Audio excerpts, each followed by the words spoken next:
لا حول ولا قوة إلا بالله العلي العظيم. أعوذ بالله السميع العليم من الشيطان الرجيم. بسم الله الرحمن الرحيم. الحمد لله الذي هدانا لهذا وما كنا لنهتدي لولا أن هدانا الله. لقد جاءت رسل ربنا بالحق. الصلاة والسلام وتحية والإكرام على النبي الأمي الحرشي المكي المدني الهاشمي الأبتهي الرسول المصدق المحمود الأحمد أبي القاسم محمد وعلى آل بيت الطيبين الطاهرين المعصومين المظلومين ولعنة الله على أعدائهم أجمعين من الآن إلى قيام يوم الدين. أما بعد فقد قال أمير المؤمنين عليه السلام: إلهي كفى بعزا أن أكون لك عبدا، وكفى بي فخرا أن تكون لي يا ربا. إلهي أنت لي كما أحب فجعلني كما تحب. صلوات محمد وعلى محمد. اللهم صل على محمد وآل محمد. عزیزان گرامی، ایام علی کے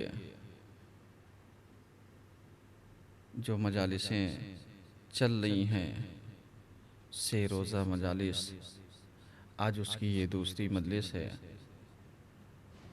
اور یہاں کی مجلس کا عنوان حقیقی عزت اور مصنوعی عزت. اس موضوع پر ہم نے آپ کی خدمت میں کل کچھ معروضات عرض کیے تھے کہ ہماری نظر میں عزت کسے کہتے ہیں اور مولا کائنات کس چیز کو عزت کا نام دیتے ہیں.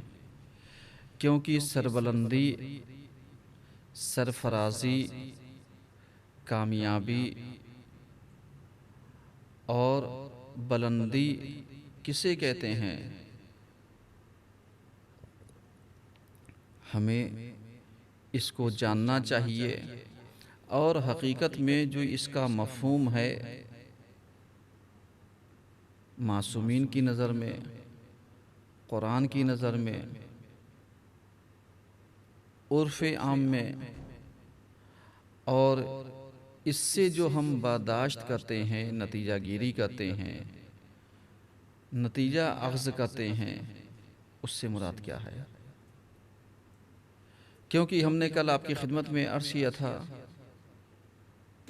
کہ ہم اگر اللہ کے سامنے سر جھکاتے ہیں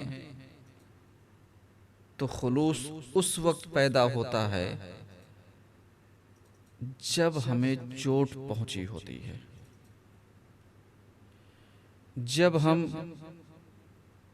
مشکلات کے یا مصیبت کے یا رنج و غم کے زدہ ہوتے ہیں، تب جو آواز اللہ کے لیے نکلتی ہے دل سے نکلتی ہے. اور اگر ہم خوش ہوتے ہیں، اگر ہماری نظر میں ہمارے لیے کوئی غم نہ ہو، پریشانی نہ ہو، مشکلات نہ ہو، ہم رنجیدہ نہ ہو، صرف خوشی کا سما ہو، خوشی کا ماحول ہو، خوشی کی بزم ہو، اور خوشی میں ہمارے دوست احباب سب شامل حال ہوں، تب ہم ایسے موقع پر اللہ کو یاد رکھنا کیا، اللہ کی کہی ہوئی باتوں پر عمل نہیں کرتے.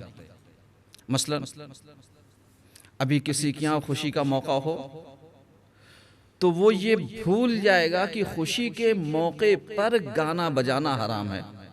یعنی وہ یہ بھول جائے گا کہ گانا سننا، گانا بجانا، ڈانس کرنا، ناچ کرنا یہ کیا ہے؟ حرام ہے. لیکن جب انسان خوش ہوتا ہے تو اپنی خوشی کو اپنے اعتبار سے چار چاند لگانے کے لیے کیا کرتا ہے؟ انہی چیزوں کا اہتمام کرتا ہے. تو اب ذرا سا بتائیے اللہ کی معرفت میں کمی واقع ہوئی یا نہیں ہوئی؟ اللہ کو پہچاننے میں کہیں نہ کہیں نفس نے خطا کی یا نہیں کی؟ کہیں نہ کہیں نفس نے غداری کی یا نہیں کی؟ اب آپ کہیے کہ صاحب اللہ ہمیں اتنی عزت دے جتنی دوسرے کو دے رکھی ہے. تو جیسے حقیقی عزت کیا تھی کہ مولا کائنات کا خلوص تھا، حالت نماز میں زکوٰۃ دی. آیت ادھر سے آ گئی. کچھ لوگوں نے اس عزت کو زبردستی حاصل کرنا چاہیے اور پوری سیٹنگ کر لی. آپ غور فرما رہے ہیں؟ یعنی پوری سیٹنگ کر لی کہ ہم اتنے بجے نماز پڑھنے کے لیے جائیں گے، ہم جب رکوع میں ہوں تب تم آؤ گے اور تم آ کر کے وہی سوال کرنا جو سائل نے سوال کیا تھا اور علی نے انگلی کا اشارہ کیا تھا، تو اشارہ میں بھی کروں گا اور انگوٹھی تم لے کر کے چلے جانا. آپ ذرا سا بتائیے یہ حقیقی عزت ہے یا مصنوعی عزت ہے؟ یہ حاصل کرنا چاہتے تھے، نتیجہ یہ ہوا کہ بھائی کئی دن سیٹنگ چلتی. ایک دن کیا، فقیر آیا اور آنے کے بعد حسب وعدہ جو وعدہ وعید ہو چکا تھا ویسے ہی اس نے آواز دی، انہوں نے انگلی اٹھائی، اس نے انگوٹھی نکالی، لے کر کے چلا گیا. دوسرا دن ہوا، تیسرا دن ہوا، لیکن آیت نہ آئی. تو اب ذرا سا بتائیے کہ آیت کب آتی ہے؟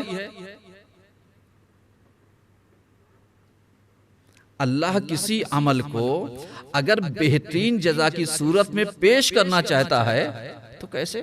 وہ اللہ انسان کا دل ہی تو ٹٹولتا ہے، دل ہی تو دیکھتا ہے. وہ یہی تو دیکھنا چاہتا ہے ٹیسٹر لگا کر کے کہ اے میرے بندے تیرے دل میں میری محبت کتنی ہے، خلوص والی ہے، دکھاوے کی ہے، تصنع کی ہے، بناوٹ کی ہے، ریاکاری کی ہے، یا واقعی تو ہم سے محبت کر کے ہمارے لیے ہماری طرف سے کار خیر کو انجام دے رہا ہے. اور آپ نے دیکھا کہ علی نے حالت رکوع میں زکوٰۃ دی اور آیت آ گئی اور لوگوں نے دکھاوے کے لیے سیٹنگ کر کے انگوٹھی دی اور آیت نہ آئی.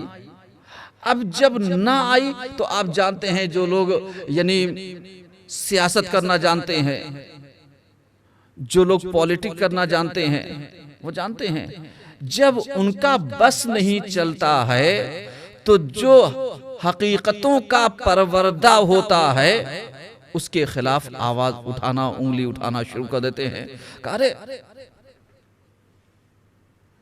علی کا دھیان لگ رہا ہے نماز میں نہیں تھا، اس لیے کہ علی جب نماز پڑھتے ہیں تو ایک طرف تو یہ کہا جاتا ہے کہ ان کے پیروں سے تیر نکال لیا گیا، پتہ ہی نہیں چلا کہ کب تیر نکل گیا، درد ہی نہیں ہوا. اتنا اللہ کے عبادت میں یہ مصروف رہتے ہیں. اور دوسری جگہ جہاں دروازے پر سائل نے سوال کیا، پروردگارہ تیرے دروازے سے واپس جا رہا ہوں، علی کو سنائی دے گیا. اور اس کے بعد وہ سائل بھی کتنا سمجھدار تھا کہ علی نے انگلی کا اشارہ کیا اور وہ انگوٹھی لے کر کے چلا گیا.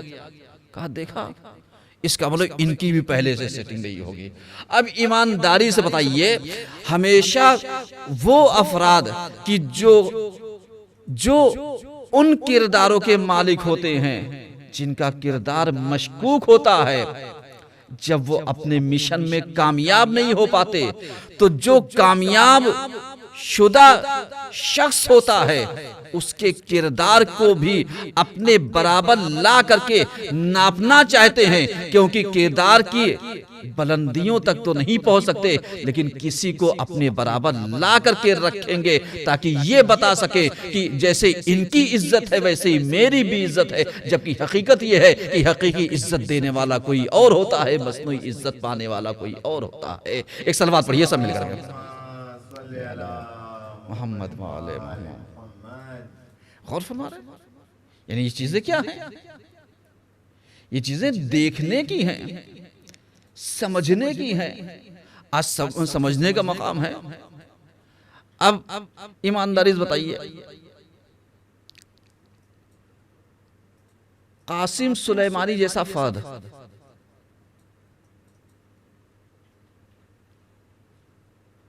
جس نے اپنی پوری زندگی گزاری صرف اور صرف اللہ کے لیے، آج کوئی صاحب کھڑے ہو جائیں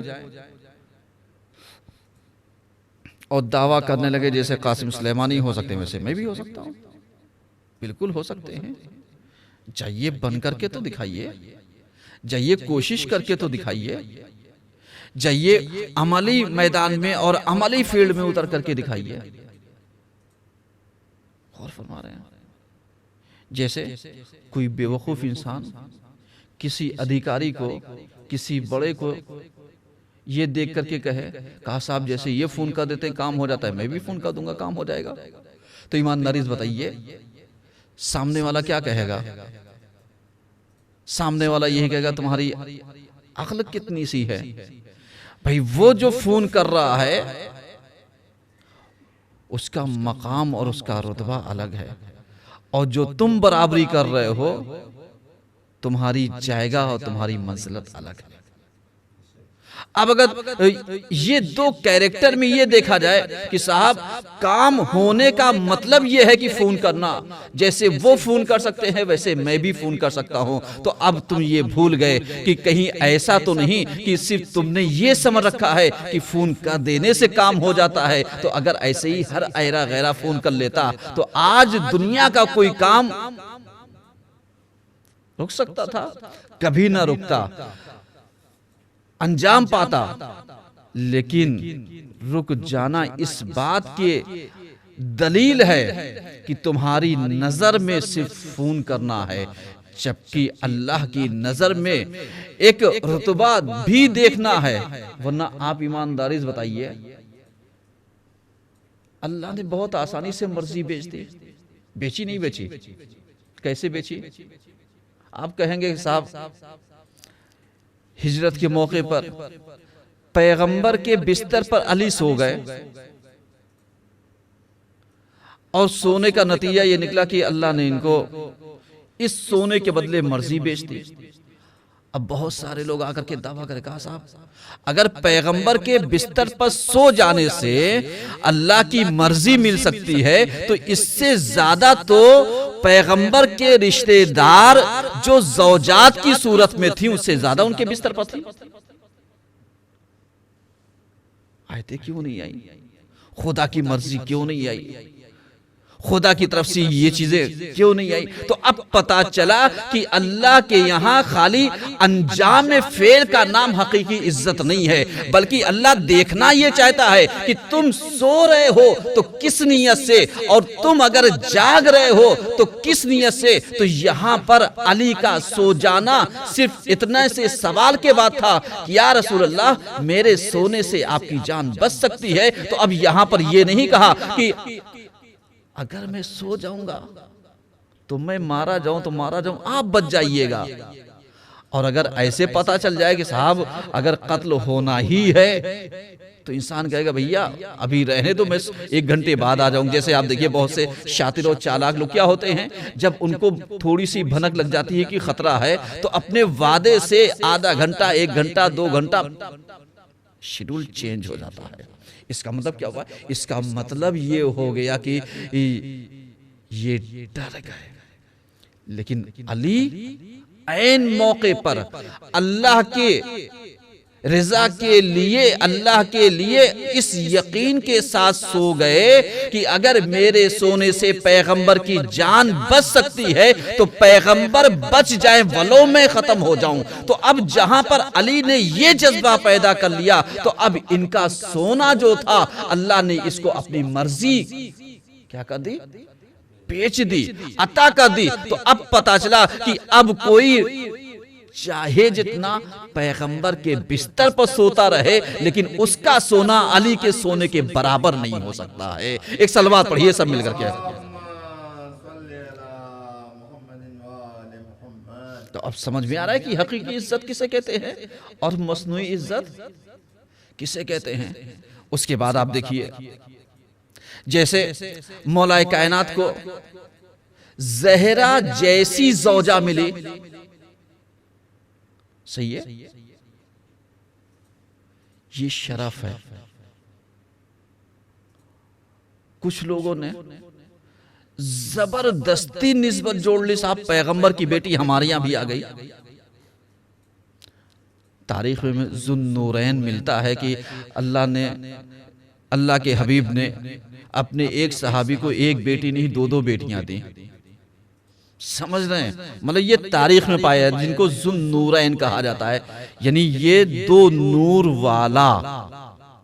یعنی علی کو تو ایک ہی بیٹی ملی۔ اب ذرا سا بتائیے، اگر اللہ عزت دینے پر آتا ہے تو کسے دے گا؟ ایک والے کو، دو والے کو؟ اب سمجھ میں آیا کہ یہیں پر اس بات سے پتا چلتا ہے کہ حقیقی عزت دینے والا کون ہے اور زبردستی عزت کو اپنے اوپر اوڑھ لینے والا کون ہے۔ تو اب پتا چلتا ہے کہ حقیقی عزت کا مالک کون ہے اور مصنوعی عزت کا حقدار کون ہے۔ اب سمجھ میں آیا کہ لوگوں کو زوجہ تو مل سکتی ہے لیکن فاطمہ جیسی نہیں مل سکتی، اس لیے کہ فاطمہ جیسی ملنا صرف علی کی قسمت میں تھا، بقیہ کسی اور کی قسمت میں نہیں تھا۔ لہذا زوجات تو لوگوں کو ملتی رہیں گی لیکن فاطمہ کا ملنا یہ صرف علی کی قسمت کا کمال تھا۔ اب اگر اللہ دینے پر آ جائے تو حقیقی عزت اسے دیتا ہے، مصنوعی عزت کسی اور کو دیتا ہے۔ ایک صلوات پڑھیے سب مل کر کے۔ اب غور کر رہے ہیں، یعنی حقیقی عزت کیا ہے، مصنوعی عزت کیا ہے، دکھاوے کی عزت کیا ہے، آج ہمارے سامنے بناوٹی عزت کیا ہے۔ کبھی کبھی آپ نے دیکھا ہوگا کہ کچھ عالم نہیں ہوتے ہیں، دیکھیے مثال دے رہا ہوں، کوئی کسی کے اوپر نہ چلی جائے، صرف مثال دے رہا ہوں، کوئی عالم نہ ہو اور زبردستی لبادہ اوڑھ کر کے امامہ آبا قبا یہ وہ اور جا کر کے مولوی کی صورت میں بیٹھ جائے، مولوی کی جگہ پر بیٹھ جائے، مولوی کے اسٹیج پر بیٹھ جائے، مولوی کی جا کر کے برابر کی کرسی میں بیٹھ جائے۔ تو اب بتا دیجئے کہ مولوی کے برابر میں بیٹھ جانے سے حقیقی عزت مل جائے گی؟ نہیں۔ تو اب پتا چلا کہ مولوی کی حقیقی عزت اور ہوتی ہے اور لوگوں کی مصنوعی عزت اور ہوتی ہے۔ اب پتا چلا کہ اگر پیغمبر کے برابر میں سونے والے کو عزت مل جاتی تو برابر میں سونے والے کو ضرور عزت ملتی، لیکن عزت کا دینے والا اور ہوتا ہے کہ اگر پیغمبر کے برابر میں بھی نہیں رہو گے تب بھی پیغمبر سے نسبت رہے گی، اور اگر پیغمبر کے برابر سو جاؤ گے پھر بھی نسبت نہیں مل پائے گی۔ ایک صلوات پڑھیے سب مل کر کے۔ سمجھ رہے ہیں؟ یعنی حقیقی عزت اور مصنوعی عزت۔ آپ ذرا سا غور کیجئے کیونکہ یہ چیزیں سمجھنے کی ہیں، یہ چیزیں دیکھنے کی ہیں، یہ چیزیں آج غور و فکر کرنے کی ہیں، کیونکہ اگر ہم غور و فکر نہیں کریں گے ہمیں پتہ کیسے چلے گا حقیقی عزت کیا ہوتی ہے، مصنوعی عزت کیا ہوتی ہے، کیونکہ ہم نے سمجھا ہی نہیں۔ ہم اللہ کو چھوڑ کر کے ساری عزتوں کو چاہتے ہیں۔ آپ ذرا سا بتائیے، سورہ دہر اہل بیت کے گھرانے نے روزہ رکھا، نظر مانی، شفا یاب ہوئے، روزہ رکھا، افطار کا وقت آیا، سائل آ گیا، اپنی افطاری دی، صحیح ہے، اور سورہ دہر نازل ہو گیا۔ آج اب بتائیے، رمضان کا زمانہ ہے،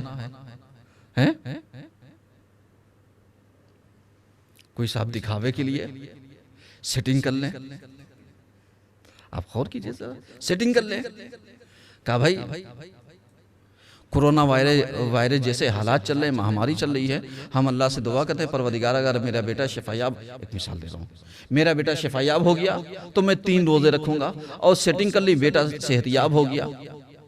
اس کے بعد جیسے ہی افطار کا وقت آیا، ایک فقیر نے دق الباب کیا، کہا بھائی ہے کوئی جو بھوکے کھانا کھلائے، اٹھایا پورا دسترخوان دے دیا۔ اب دسترخوان دینے کے بعد بیٹھے ہیں، صاحب پڑوسی کو پتا چل جائے کہ مولانا صاحب نے آج اس کار خیر کو انجام دیا ہے، تو اور اس کے بعد یہ سوچیں کہ اللہ کے یہاں ان کو حقیقی عزت مل جائے، تو میاں مولانا تو یہی چاہ رہے تھے پڑوسی کو پتا چل جائے، پتا چل گیا، اب عزت ملے یا نہ ملے۔ لیکن حقیقت یہ ہے کہ حقیقی عزت وہاں پر ملتی ہے کہ جو چیز صرف اور صرف اللہ کے لیے انجام دی جائے، تو پتہ چلا ہمارا دینا، غریب کو کھانا کھلانا اور ہوتا ہے، اور اہل بیت جو خلوص نیت کے ساتھ غریب اور سائل کو دے دیتے ہیں ان کا اور ہوتا ہے، وہ دیتے ہیں تو آیتیں مصداق بن کر کے آ جاتی ہیں، ہم دیتے ہیں تو ہم یہ سوچتے ہیں کہ اللہ ہمیں زبردستی کی عزت دے دے تاکہ سیلفی لے کر کے آیا کر سکیں کہ صاحب ہم اتنے بڑے متقی ہیں، تو پتہ چلا حقیقی عزت دینے والا اور ہے اور مصنوعی عزت پانے والا اور ہے۔ ایک صلوات تو پڑھیے سب مل کر کے، غور فرما رہے ہیں، یہ چیزیں سمجھنے کی ہیں، کیونکہ اللہ کو جب تک نہیں پہچانو گے، اور مولا کائنات نے یہی تو کہا تھا کہ الہی کفا بعزن ان اکونا لکا عبدا، کہ پروردگارہ میری عزت کے لیے اتنا ہی کافی ہے کہ میں تیرا بندہ ہوں، ان اکونا لکا عبدا، کہ میں تیرا بندہ ہوں۔ اس کا مطلب کیا ہوا؟ اس کا مطلب ذرا سا اس کے لب و لباب کو دیکھیے، اس کے ادب کو دیکھیے، اس کے اتار چڑھاؤ کو دیکھیے، اس کی تہذیب اور تمیز کو دیکھیے۔ آج ہم فخر کی چیز پہ کرتے ہیں، اگر ہمارے ماں باپ ایک اچھا گھر، اچھا مکان، اچھی پراپرٹی، اچھا بینک بیلنس چھوڑ کر کے نہ جائیں وراثت میں، تو ہم اپنے باپ کو 40ویں کے بعد سورہ فاتحہ دینے میں دقت کرتے ہیں، صحیح ہے نا؟ 6 جائے اتنی نعمتیں پانے کے بعد ہم نے کب فخر کیا کہ پروردگارہ میری عزت کے لیے اتنا ہی کافی ہے تو میرا بندہ، یعنی میں تیرا بندہ ہوں، اتنا ہی کافی ہے میری عزت کے لیے کہ تو میرا رب ہے۔ کیونکہ عبد اور معبود کا جو رشتہ ہے وہ بہت اہمیت والا ہے، اور جب تک یہ رشتہ برقرار رہے گا حقیقی عزت ملتی رہے گی، اور جہاں پر یہ رشتہ دکھاوٹی میں، مصنوعی میں، تصنع میں، بناوٹ میں شمار ہو جائے گا تو انسان حقیقی عزتوں کو کیا کرنا شروع کر دیتا ہے؟ کھونا شروع کر دیتا ہے۔ جیسے آپ دیکھیے کہ انسان کو ہمیشہ عزت ملتی ہے اپنے حقیقی والدین سے، لیکن اگر کوئی صاحب کسی کو زبردستی عزت دینے لگے اور لے جا کر کے ایک اسٹینڈر ماں باپ لے جا کر کے پیش کرے، صاحب یہ میرے ماں باپ ہیں، اور جو حقیقی تھے ان کا پتہ ہی نہیں، کہا وہ دیہاتی ہیں۔ جیسے آپ نے بہت سارے ان افراد کو فارن کے لوگوں کی ہسٹری پڑھی ہوگی کہ اگر بیٹا کسی بڑے مقام پر پہنچ جاتا ہے اور اس کے بعد اس کے اسٹینڈر کے مطابق اگر ماں باپ اسٹینڈر اپنا برقرار نہیں کر پاتے، اور جب وہ جاتے ہیں تو اپنے ہم جولیوں میں، اپنے ہم رتبوں میں، یہی تو کہتا ہے یہ کون ہے؟ کہا رہے یہ ہمارے گاؤں کے جو ہیں، ہم لوگ ان کو ابا ابا کہتے تھے، یہ ہمارے والد لگتے ہیں، گاؤں کے والد ہیں۔ اس کا مطلب کیا ہوا؟ اس کا مطلب یہ ہوا کہ تم نے جو اپنے اسٹیٹس کے مطابق اپنے ماں باپ کو نہیں پایا، نظریہ چینج ہو گیا۔ جبکہ حقیقی عزت کہاں پر ہے؟ کہ یہاں پر، کہ جہاں پر تم عزت کی کرسی پر بیٹھے تھے، تمہارا باپ آتا، تم کھڑے ہو جاتے اور اپنی جگہ بٹھا کر کے فخریہ کہتا کہ میں اس کا بیٹا ہوں۔ تو اللہ بھی یہی کہتا کہ اے میرے بندے، جب تو اپنے باپ کا احترام کر سکتا ہے تو آپ پھر میں بھی تجھے اتنی عزت دوں گا کہ تو اپنے باپ کا احترام کرے گا، میں تجھے اتنا بلند کر دوں گا کہ فرشتے تیرے احترام کے لیے کھڑے ہو جائیں گے۔ ایک صلوات تو پڑھیے سب مل کر کے۔ غور فرما رہے ہیں؟ یعنی یہ چیزیں کیا ہیں؟ یہ چیزیں سمجھنے کی ہیں کہ آج حقیقی عزت کہاں پر ہے، اور آؤ اپنا رابطہ اللہ سے برقرار کرو۔ کیوں؟ اس لیے کہ اللہ سے برقرار کرو گے تب عزت ملے گی۔ الہی کفا بعزن ان اکون لکا عبدا وکفا بفخرا ان تکون لی یا ربا، اور میرے فخر کے لیے، میرے افتخار کے لیے، میرے ناز کے لیے اتنا ہی کافی ہے کہ تو میرا رب ہے، تو عظیم ہستی ہے، میں ناچیز ہوں، میں کچھ بھی نہیں ہوں، لیکن اس کے باوجود میں فخر کرتا ہوں تو میرا خدا ہے۔ اس لیے جب ہم اللہ سے راز و نیاز کرتے ہیں تو اللہ سے جب باتیں کرتے ہیں تو آپ سے نہیں کرتے، تو یہ کر دے، تو وہ کر دے، تو وہ کر دے۔ آج آپ عام بھاشا میں اگر کسی کو تو کہہ دیئے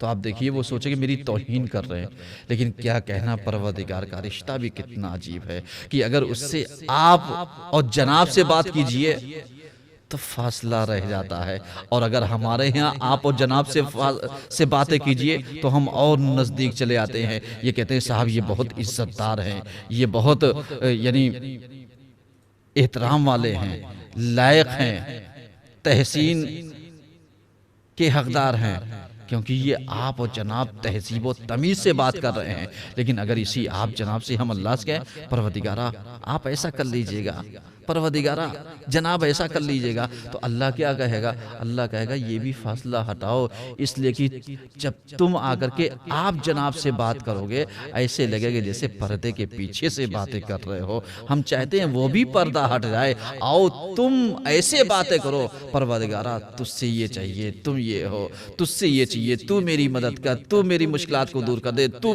مجھے رزق دے، تو مجھے عطا کر دے، تو مجھے عنایت کر دے، تو مجھے یہ ساری چیزوں کو مجھے نواز دے۔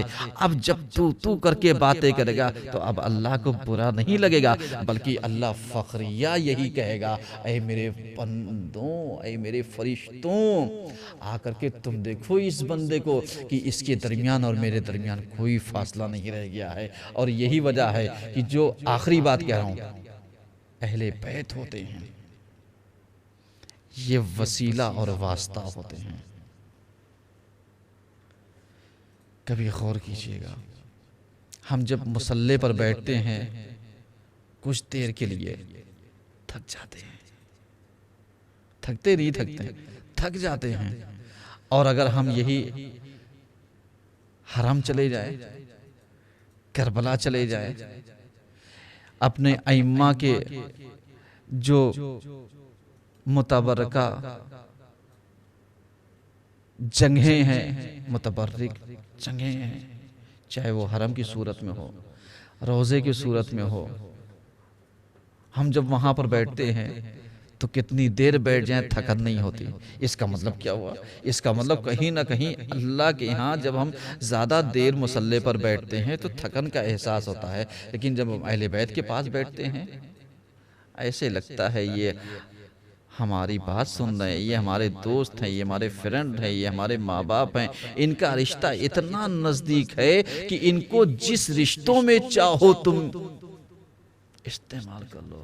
لیکن جب ہم اللہ کے یہاں آتے ہیں، اسی لیے کہا گیا ہے کہ ہمیشہ کبھی کبھی اصل سے زیادہ وسیلوں کی اہمیت ہوتی ہے، کیونکہ وسیلے کے ذریعے ہی ہم اصل تک پہنچتے ہیں، اور اصل تک اگر زیادہ دیر تک استعمال کرو گے تو اس کی وقت کم ہو جاتی ہے، لیکن اگر وسیلے تک تم اپنا وقت دو گے تو تمہیں سکون بھی ملے گا، تمہیں اطمینان بھی ملے گا۔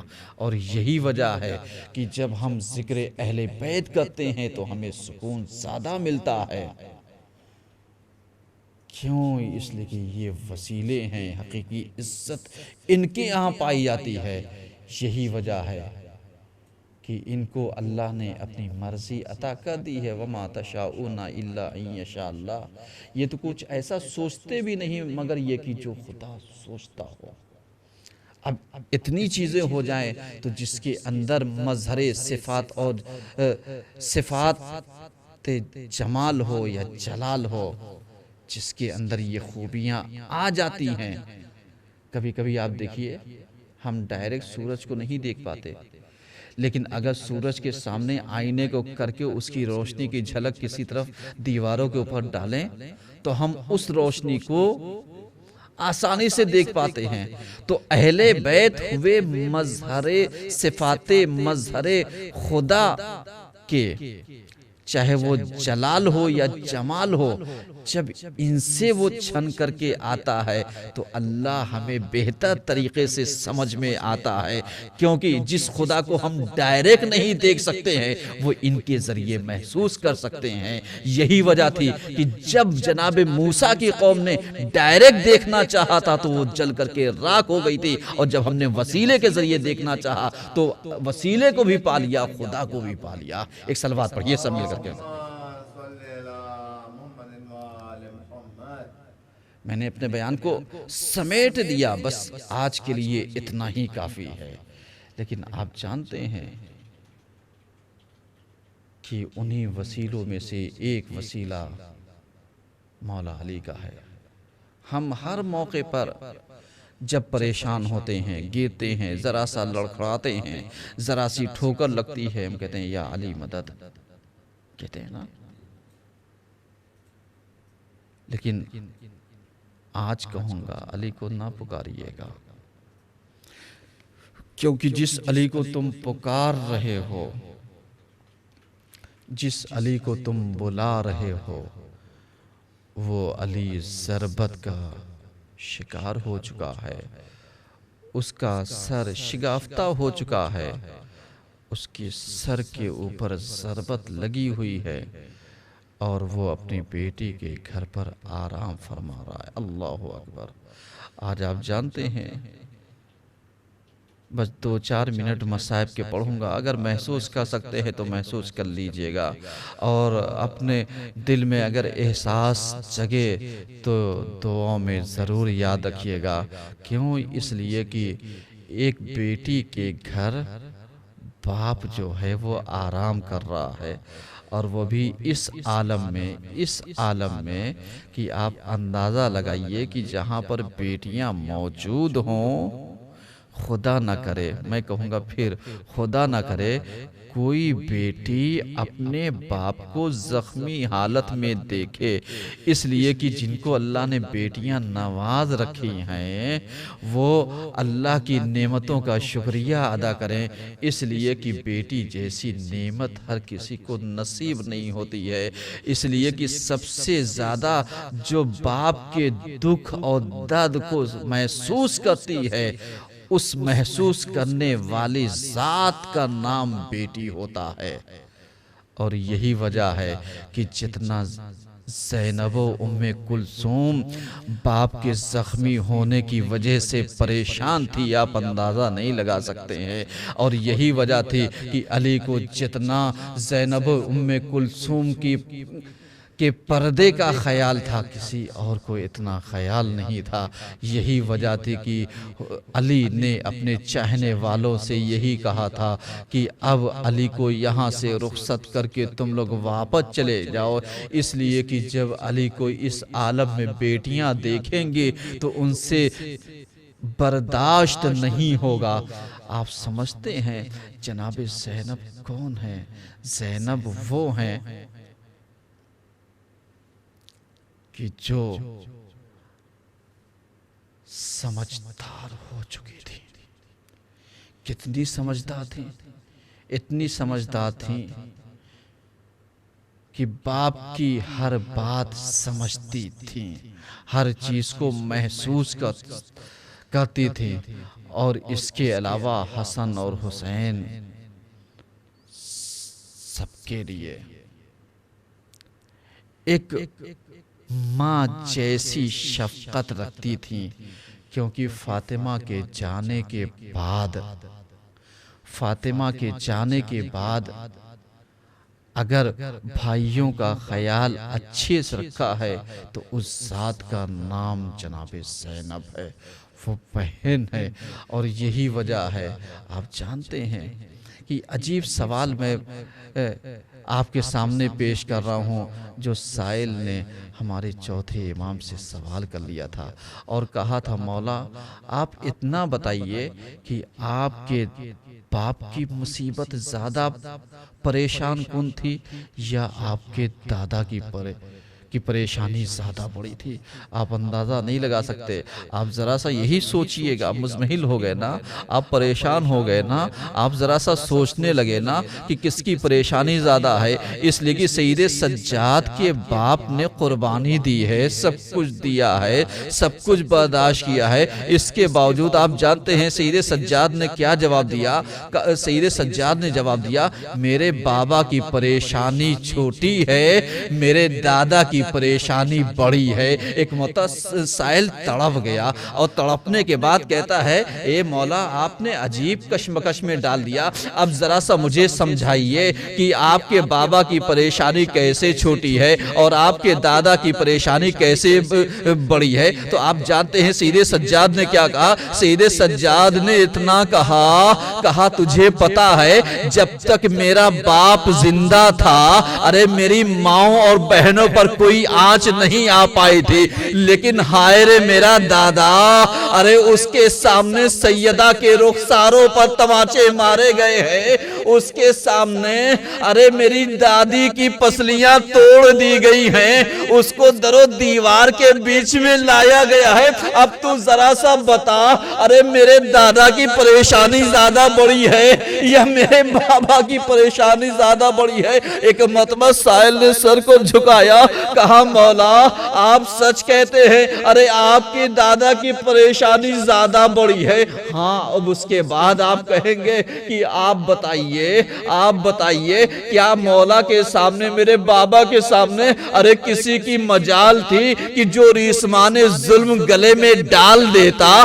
لیکن ہائے رے میرا دادا، ارے میری جدہ کے سامنے اس کے ریسمان ظلم ڈال دیا گیا۔ اور اس کے بعد آپ جانتے ہیں نا، تو سنے گا، سن لے، بس آخری جملہ پڑھ رہا ہوں، بقیہ مصائب کل عرض کروں گا، اس لیے کہ میں علی کے مصائب کو پڑھ رہا ہوں۔ اب آپ جانتے ہیں کہ ایک مرتبہ امام کہتے کہتے ذرا سا ٹھہر گئے، تأمل کرنے لگے کہ بیان کروں یا نہ کروں۔ ایک مرتبہ جانتے ہیں کیا بیان کیا؟ کہا تو جانتا نہیں ہے، ارے جب میری جدہ کو ارے در دیوار کے بیچ میں پیس دیا گیا ہے نا، ارے جس کی وجہ سے ارے اس کا محسن ماں کے پیٹ میں شہید ہو گیا تھا نا، تو اب زہرا اٹھنا چاہتی ہے۔ ایک مرتبہ آواز دیتی، یا علی یا علی۔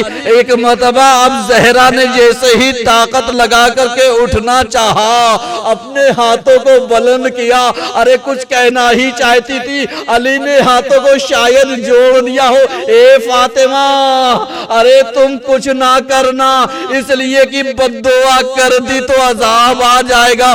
اب بتا، ارے میرے دادا کی پریشانی بڑی ہے یا میرے بابا کی پریشانی بڑی ہے؟ یہی وجہ ہے، ارے میں کہوں گا اے سید سجاد، ارے آپ کے دادا کی پریشانی زیادہ بڑی ہے۔ ہاں شاید سید سجاد کہے تو صحیح کہہ رہا ہے، کیوں؟ اس لیے کہ علی کا صبر ارے دیکھنا ہے تو آپ دیکھیے کہ جس وقت قاتل کو پکڑ کر کے لایا گیا ہے نا، اس وقت علی نے اپنے قاتل کے اوپر رحم کیا، اے بیٹا حسن اس کی مشکیں کھول دو، دیکھو اس کا حال کیسا ہوتا جا رہا ہے، اس کے لب اس کے ہونٹ جو ہیں وہ خشک ہوتے جا رہے ہیں۔ اور اس کے بعد کہا وہ شیر، وہ دودھ جو ہم نے کل رکھوایا تھا، ارے لا کر کے میرے قاتل کو پیش کر دو۔ ارے جب ابن ملجم نے اپنے امام کا یہ نظریہ دیکھا، ایک مرتبہ میرے امام نے سوال کیا، اے ابن ملجم بتا، ارے کیا میں تیرا اچھا امام نہیں تھا؟ ایک مرتبہ قاتل کو اقرار کرنا پڑا، اے میرے مولا، ارے جس کے قسمت میں جہنم کے شعلے لکھے ہو، اسے بھلا جہنم کی آگ سے کون بچا سکتا ہے؟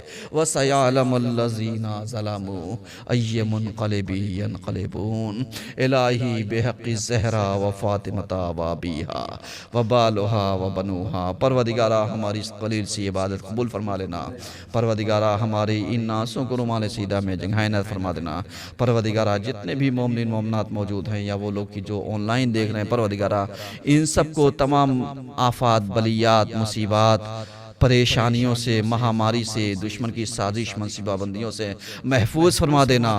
پروردگارہ ہماری عبادتوں کو، ہمارے قیام کو، ہمارے قوت کو، ہمارے روزوں کو شرف قبولیت عطا فرما دینا۔ پروردگارہ ہمارے امام کے ظہور میں تعلق فرما اور ہم سب کو ان کی آوان و انصار میں شمار فرما۔ اللہم صلی اللہ علیہ وسلم۔